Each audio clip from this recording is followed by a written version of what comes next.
Hello, book lovers and readers across Australia or wherever you are connecting from. Thank you so much for joining me tonight for Dymocks Chapter One. My name is Astrid Scholte and I'm the author of Four Dead Queens and the recently released The Vanishing Deep. I'm so excited to be here tonight to read some of my book, talk about the process of writing it, and just connecting with you guys. It's a great initiative that Dymocks have put together so that we can connect readers and authors alike. So, The Vanishing Deep is a YA dystopian thriller that's set in a world where the dead can be revived for 24 hours. It's a standalone novel and it features the main character, 17-year-old Tempest Allerin. She's been scavenging the sunken wreckages of the old world to fund her sister's revival for 24 hours for the last 2 years. But she doesn't want some kind of meaningful goodbye with her sister. She wants to find out what happened to her parents 5 years earlier when they died, and her sister who died 2 years earlier with the truth. So, how did I first come up with this idea for The Vanishing Deep? Well, it was back in 2015 when I was watching The Real Housewives of New York City. You wouldn't necessarily think that that sort of TV show would be good inspiration for a science fiction or fantasy novel. However, you never know where inspiration may come from. And in one episode, one of the housewives said that she wished she had just one more day with her deceased husband. It really struck with me, and I wondered, if you could have 24 more hours, would you revive somebody? What would you do with that time? What would you be willing to sacrifice for that time? And would it make a difference? So I wrote it down in my diary back in 2015 and didn't actually start writing until 2017 when I sold Four Dead Queens. So I had been trying to get published for about 6 to 7 years with different manuscripts, with lots and lots of rejections and lots of different publishers that I sent these manuscripts to. It wasn't until 2016, however, when I wrote Four Dead Queens, that I got into the online competition called Pitch Wars. Through that competition, I signed with my agent, and we shortly thereafter revised and then went out on submission in early 2017. So I sold my book to Penguin Random House in the USA, which was Four Dead Queens, and they wanted to know if I had any other ideas. So I gave them a few pitches, one being a very short kind of synopsis of this world where the dead can be revived for 24 hours, and that was the one they picked. So I began writing The Vanishing Deep in 2017, and I started knowing that I wanted it to be about sisters. I knew that I wanted to have one of the sisters who had recently died and the other sister as the main character who wanted to bring her back for some truth, and I wasn't sure what that would be yet. So I am what everyone refers to as a pantser, which means I write by the seat of my pants and don't outline or plot any of my novels. The same with Four Dead Queens. I wasn't sure who the killer was for the murder mystery part of the book until about a third of the way through writing the first draft. So I usually start with a concept or a hook or a what if kind of question. And for The Vanishing Deep, that what if was, what if you could revive the dead for 24 hours? And I started from there and started thinking about what sort of world this premise could exist in. And I knew I wanted the questions of life and loss and grief to be represented in some way or mirrored in some way in the world itself. So I decided I wanted the world to be deceased, essentially. So I thought of different ways that you could have a deceased planet, and one of those was basically a sunken society. So I came up with this idea of it being a mostly water world, and that was something that I hadn't seen a lot of in YA fantasy and science fiction, and I thought it would be a unique idea. So I thought, well, how would this world come to be, this mostly watery, dangerous ocean? And I knew that I wanted it to not always have been that way. I wanted it to be, essentially, it's a story of survival. It's a story of these two sisters trying to survive the situation they're put in, and also the story of survival of this whole society that lives in this very dangerous planet. So I came up with the idea that 500 years earlier, these great waves had essentially wiped out this advanced civilization. And so this deceased civilization lives under the surface of this ocean that they now live on top of. So I began with that idea, and I started writing, and I started playing around with characters. And the very first scene that I wrote was actually the very first chapter in the book, which is when Tempest, the main character, is sitting on her boat and she's contemplating what lies beneath the surface of the ocean. And that was like the idea that kind of sat with me, but I wasn't sure exactly how the world came this way and what outside of that the world existed. So the next chapter I wrote with her, she was at home, and that's when I started to build. Okay, so if she lives on this planet, and it's mostly deceased, and there's all these things beneath the ocean, it would only then make sense that they use that as their resource. They use that to build what I call these reefs, that are these floating societies where, because there's no land, people have to live on top of these structures that are built from the relics and the discarded material from below.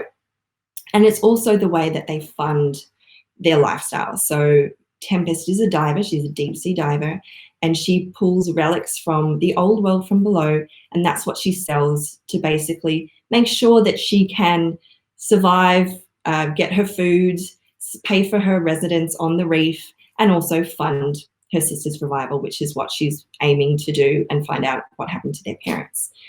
So these other islands that still exist in this planet are basically the tops of mountains from when the waves struck. So they're the only thing that remains. And one of those islands is called Palindromena.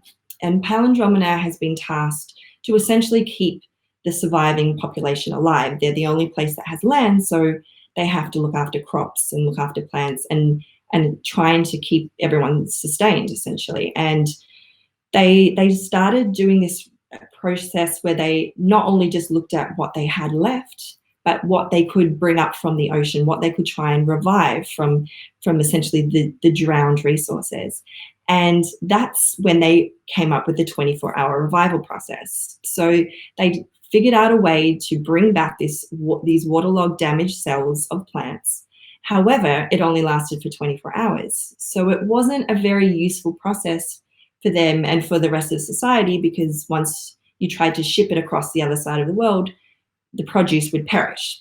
So they turned their attention to ways that this could actually be a useful revival. These 24 hours could be meaningful and important, as opposed to, at the moment, it wasn't sustainable for their produce. And that's when they looked at reviving people who had drowned, people whose lungs had been damaged and brains had been damaged from drowning. And again, it only was for 24 hours. So it essentially would give people a way to say goodbye to their loved ones, because it's set in a planet that is very dangerous. There are storms that rage weekly. Everyone's basically diving further and farther and really pushing the limits to try and survive. And there was a lot of accidents and a lot of people who end up drowning in the water. So not only is that something that they can present to society as a way of giving back, but it's also a way for them to make money and a way for them to keep their facility going, so that they can sustain these crops to keep the world alive. And that's what they're aiming to do. So there are a few interesting things I had to research for this book. Even though it is a sci-fi fantasy, I did look at how long it takes for bodies to decompose in the water, when they start to float after the oxygen leaves their lungs.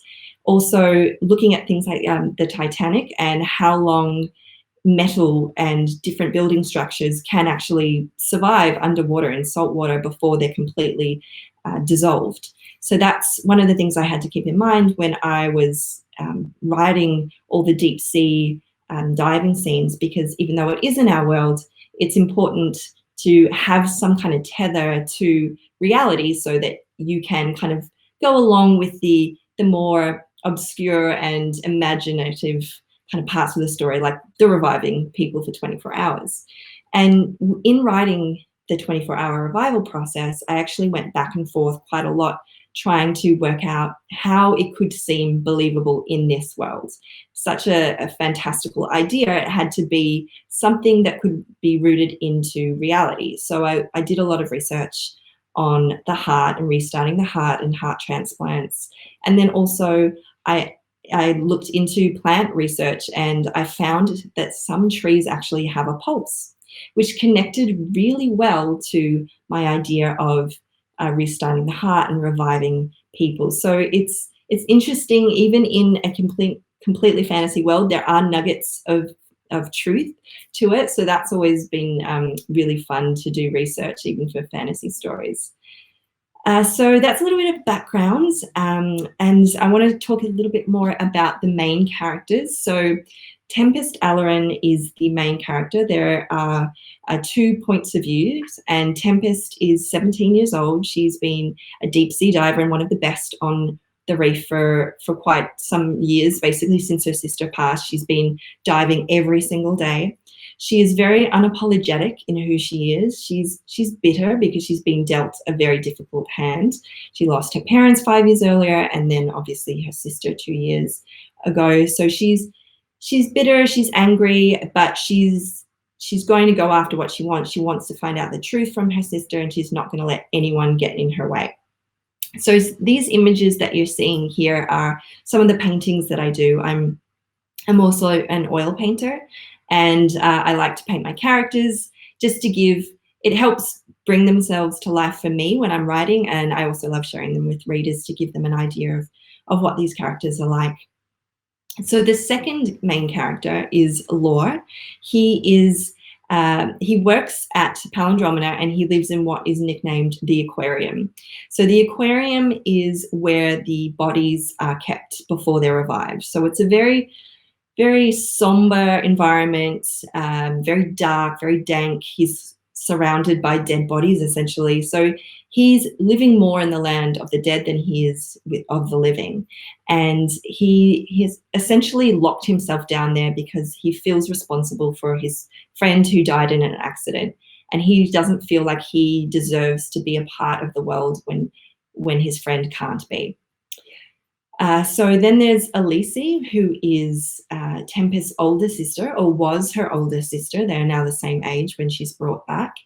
And she is the light to Tempe's dark. She is sweet, empathetic, understanding. She's a dancer, and she loves working with children. And she is brought back, and she doesn't want to spend the remainder of her life, these 24 hours locked inside this facility. She wants to break free and see her old life and say goodbye to friends and family and have that closure that, you know, Palindromina promises for the client, that they will have their closure with their loved one. So yeah, she's not willing to go down without a fight, and she wants to have that bit of freedom before she goes back to being dead. And then lastly, we have Raylan, and he is a warden at Palindromina. He's a very intelligent, charming, and funny guy. He is Lore's best friend, and he's a caretaker of the clients who come into Palindromina. And he stays with the clients for 24 hours and makes sure that everything runs smoothly. However, he also has his own issues. He has an injured foot that he has been trying to heal for over a year, and the one option he has is unfortunately clashes with an appointment he's supposed to have with a client. So he begs Lore to step in for him and pretend to be him. And this is when all the characters come together. So what I'm going to do now is read a section from the Vanishing Deep, and it is the first part of the book, and I'll give you a little taste of what it's all about.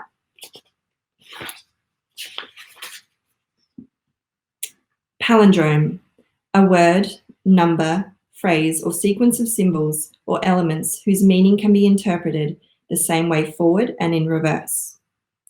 We begin as we end as we begin. That is life. It's the middle we must hold on to.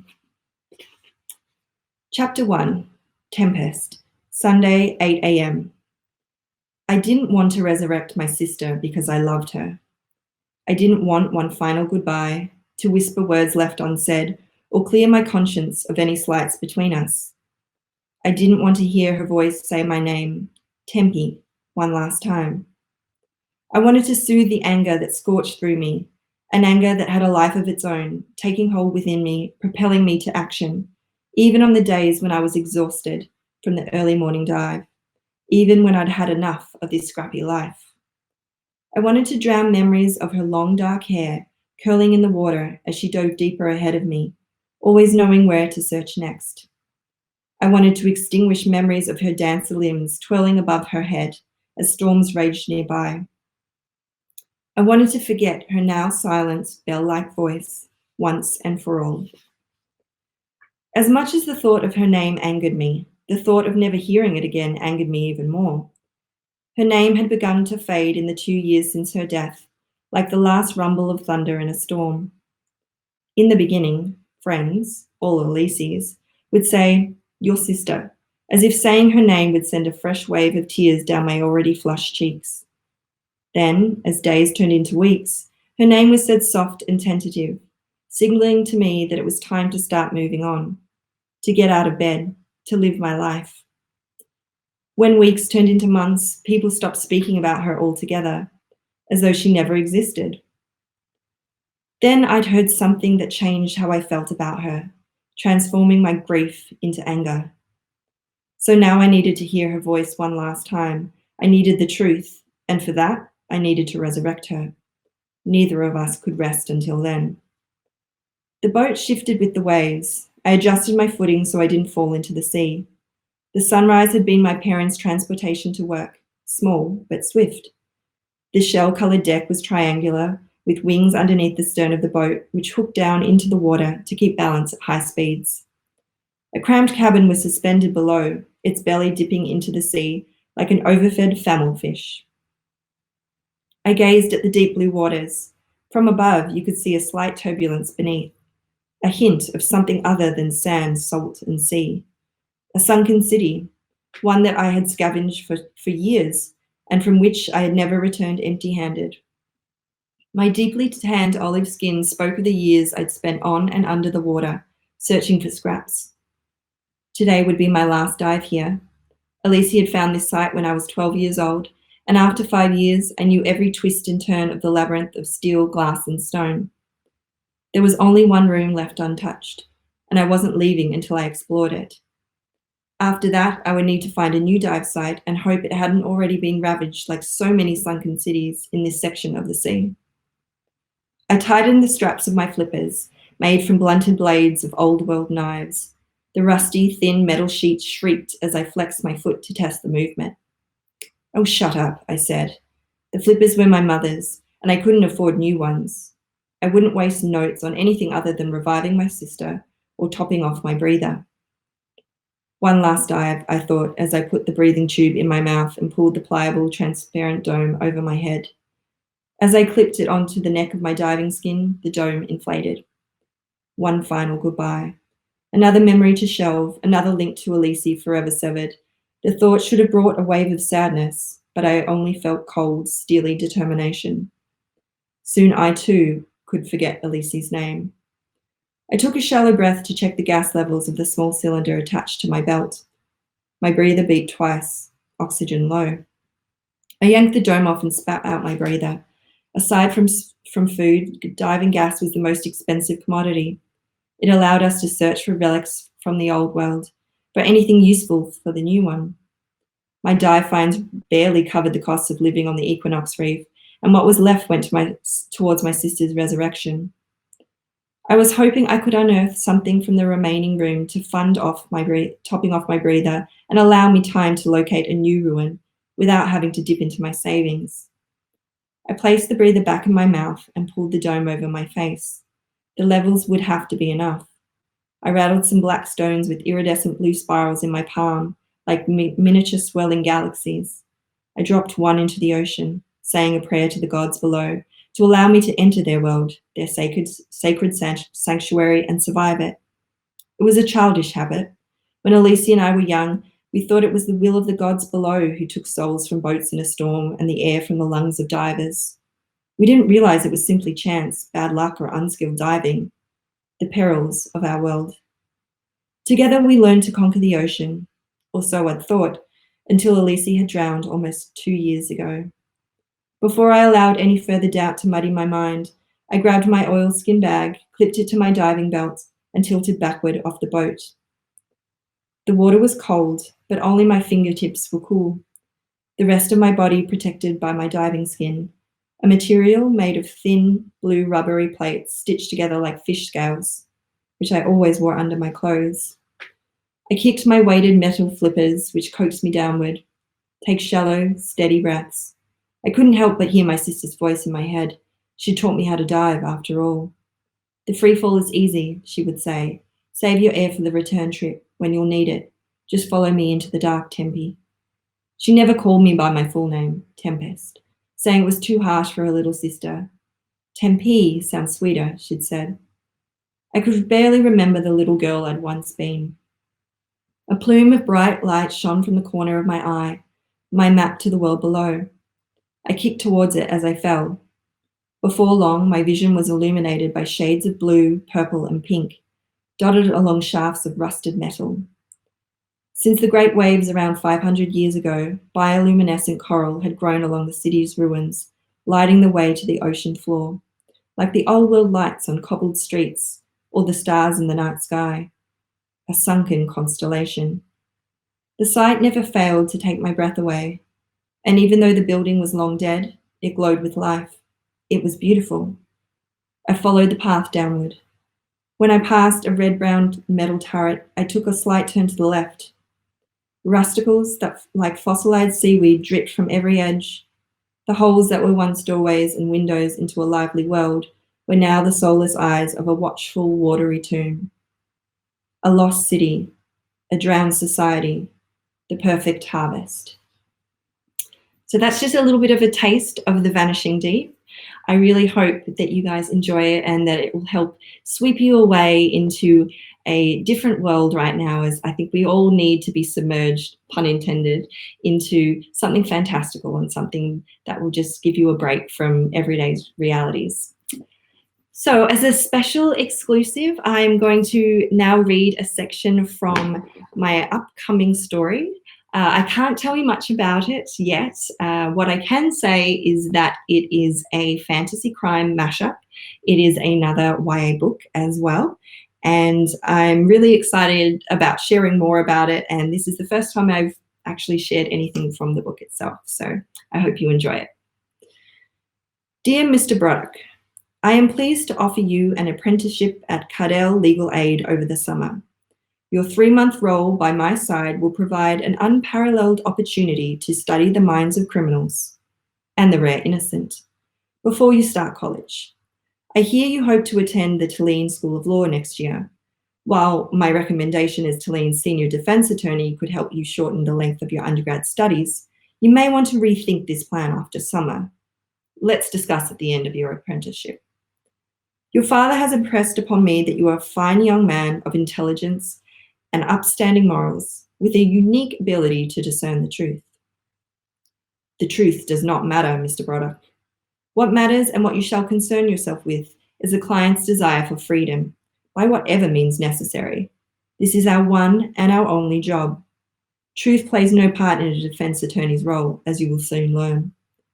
Please meet me at the offices of the Cardell Legal Aid promptly next Monday morning, where we will discuss the position and your responsibilities as my apprentice. And please pass on my greetings to your father. Sincerely, Raymond Toyer. Chapter 1, Cater. I knew I was running late for my first day of work the moment I glimpsed a familiar figure walking ahead of me.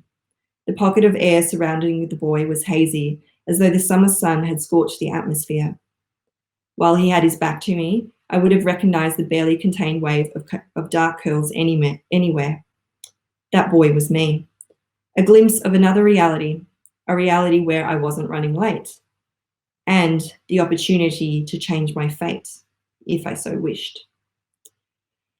All right, well, that is a little bit of my next story, and I'm going to open it up to questions now. So if you have any questions, please write them in the chat window and I will get to them.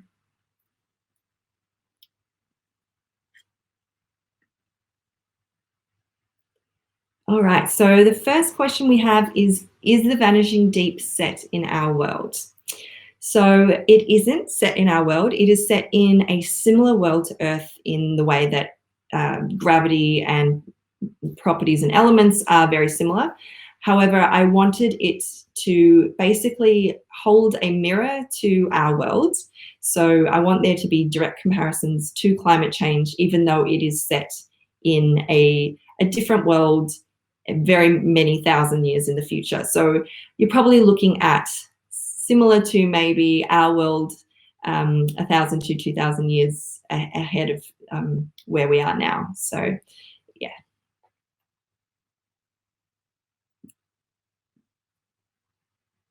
All right, let's see if we have any other questions.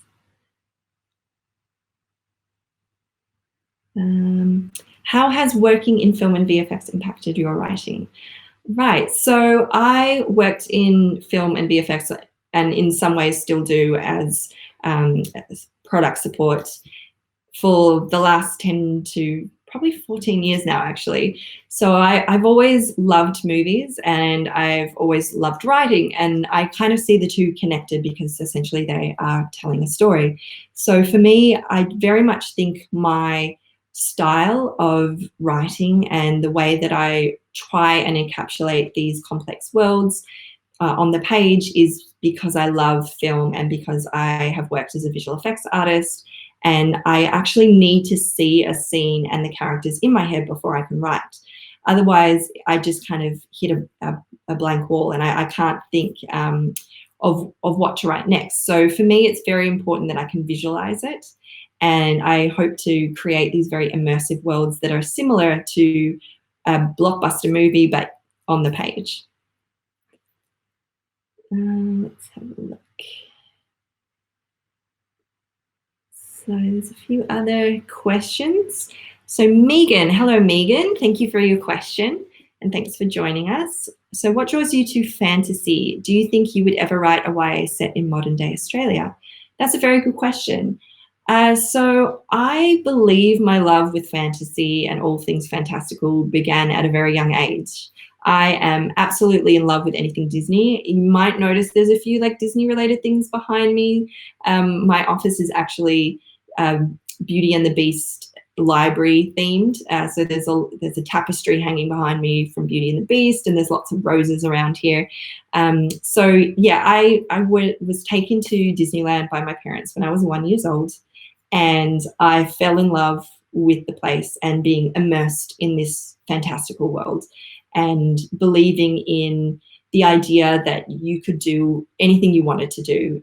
You could follow your dreams if you worked hard and pursued them. So I've always been inclined to want to write about the fantastical because you get to imagine these amazing creative worlds. You get to not only take your reader on a journey, but you yourself get to take this journey, which is always really fun. I'm not sure that I would write a modern day YA set in Australia. You never know. It would all be about if I had the concept, because I am very heavily drawn to writing a book if I have a concept first. So if there was a concept that's set really well in modern day Australia, I certainly would love to write it. So thank you very much for that question. Annika, hello. Thank you for joining us and thank you for your question. So would you rather write a prequel or sequel to The Vanishing Deep? I would probably want to write a sequel or a companion novel. So the world itself is very vast. I mean, it's mostly water, but there are lots of different reefs and parts of the world of The Vanishing Deep I would love to explore more. And I think there are a few things that I could I don't want to give anything away, but that I could delve in deeper to after the end of the book in a sequel. So yeah, I would definitely lean more to a sequel than a prequel. When does your next book come out? Good question, Jessie. So my next book comes out next year with Penguin Random House. I should mention that The Vanishing Deep in Australia and ANZ is with Allen and Unwin. In Canada and in the US, it's with Penguin Random House. And so we're looking at August next year, but that could very well change with the way everything is right now. So hopefully August next year.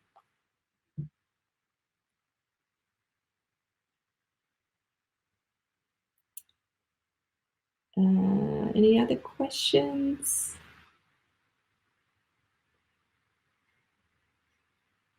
Here we go. Tina, you've worked on films for both James Cameron and Spielberg. Whose style out of the two would you be best suited to adapting The Vanishing Deep for the screen? That is an amazing question. I love that question. Can I say both? I mean, could they team up together? That would be like a dream. So Steven Spielberg is my favorite director because he directed Jurassic Park, which is my favorite movie of all time. But James Cameron is great with water movies. I mean, he obviously directed the amazing Titanic, and the sequel to Avatar, I believe most of it is under or on water, and he also does a lot of deep sea diving himself. So I think I would probably have to lean towards James Cameron because he's just so familiar with shooting on and underwater. Thank you for that question. That's awesome.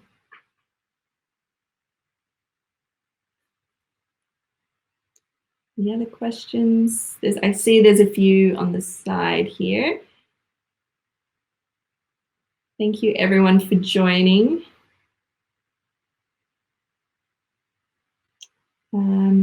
What was your favorite place in the world of The Vanishing Deep? From Belinda. Hey Belinda, how you doing? My favorite place. So there are a few places that are visited throughout the journey that the two sisters take. And I would say probably my favorite thing to write was the Springtide, which was it's set on the Equinox Reef, which is where Elise and Tempe live. And so it's this festival with all these stalls and markets and entertainment. And Elise was a dancer there. And there's this scene where they basically dance to try and escape, which sounds a little strange, but it was a really fun scene to write, and it was actually my editor's favorite scene as well. And it's something that I can see so easily being adapted to the screen on either film or TV. It's that kind of really fun visual scene that I really enjoy writing those sorts of things. So yes. I might have 2 more questions. Let's do 2 more because I know that we've reached the half hour, so I don't want to take up too much more of your time. Jeanette asks, as a self-proclaimed pantser, what strategies do you use to keep the plot under control? That is a very good question, and I don't have any strategies. My plot I have no control. I should probably say that up front.